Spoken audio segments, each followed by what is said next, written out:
चैत्र मास की शुक्ल पक्ष की एकादशी को कामदा एकादशी कहते हैं। हिंदू संवत्सर की यह पहली एकादशी है।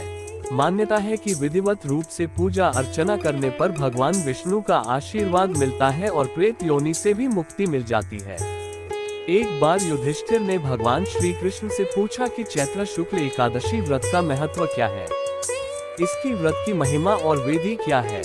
इस पर श्री कृष्ण जी ने कहा कि चैत्र शुक्ल एकादशी को भी कामदा एकादशी के रूप में जाना जाता है।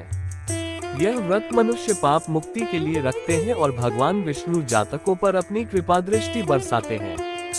वेदों और पुराणों में बताया गया है कि जितना पुण्य हजारों वर्षों की तपस्या, स्वर्ण व मोती दान और कन्यादान से मिलता है, उससे अधिक पुण्य मात्र कामदा एकादशी का व्रत करने से मिलता है।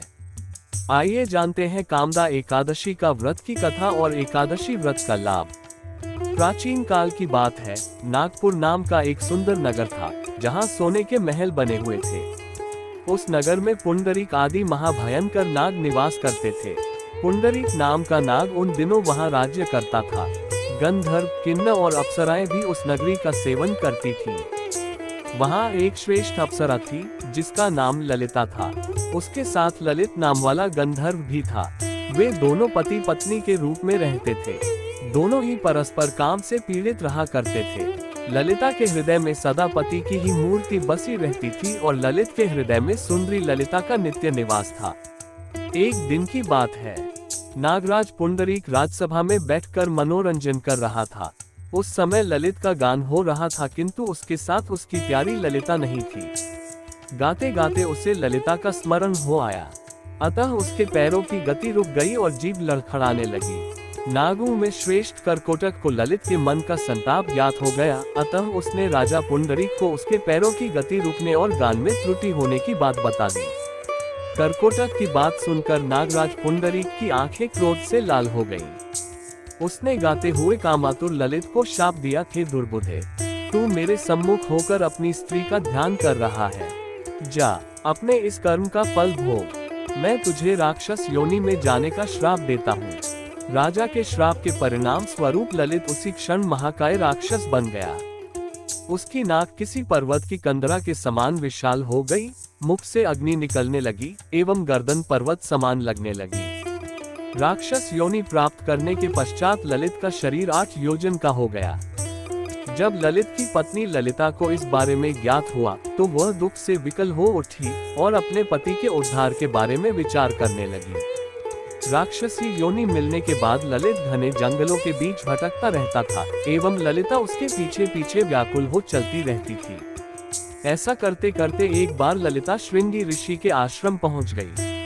वहां पहुंचकर उसने मुनिवर को अपने पति को मिले श्राप के बारे में सब कुछ विस्तार से बताया और उनसे इस राक्षस योनि से मुक्ति पाने का उपाय सुझाने का आग्रह करने लगी। श्रृंगी ऋषि बोले, हे गंधर्व कन्या, कुछ ही समय में चैत्र शुक्ल एकादशी आने वाली है, जिसका नाम कामदा एकादशी है।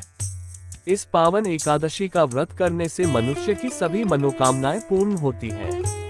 यदि तू अपने पति को राक्षस योनि से मुक्ति दिलाना चाहती है तो मेरा कथन ध्यान पूर्वक सुन। तू सच्ची आस्था और विधि विधान से कामदा एकादशी का व्रत कर और उसका संपूर्ण फल अपने पति को दे। इससे राजा के श्राप का प्रभाव नष्ट हो जाएगा और तेरा पति असुर योनि से मुक्त हो जाएगा। मुनि के आदेशानुसार ललिता ने चैत्र शुक्ल एकादशी आने पर सच्चे मन से व्रत के नियमों का पालन किया और द्वादशी को ब्राह्मणों के सन्मुख अपने व्रत का फल अपने पति को देती हुई भगवान विष्णु से विनती करने लगी, हे जगदीश, मेरे इस व्रत का फल मेरे पति को प्राप्त हो जाए और वो इस राक्षस योनि से मुक्त हो जाए।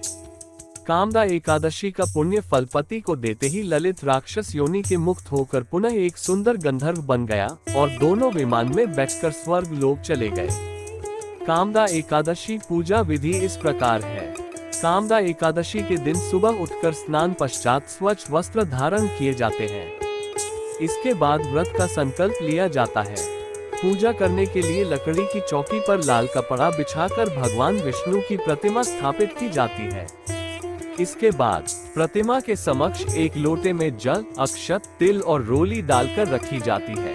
भगवान विष्णु को भोग में फल, दूध, फूल, पंचामृत और तिल आदि अर्पित किए जाते हैं। इसके बाद घी का दीपक जलाते हैं।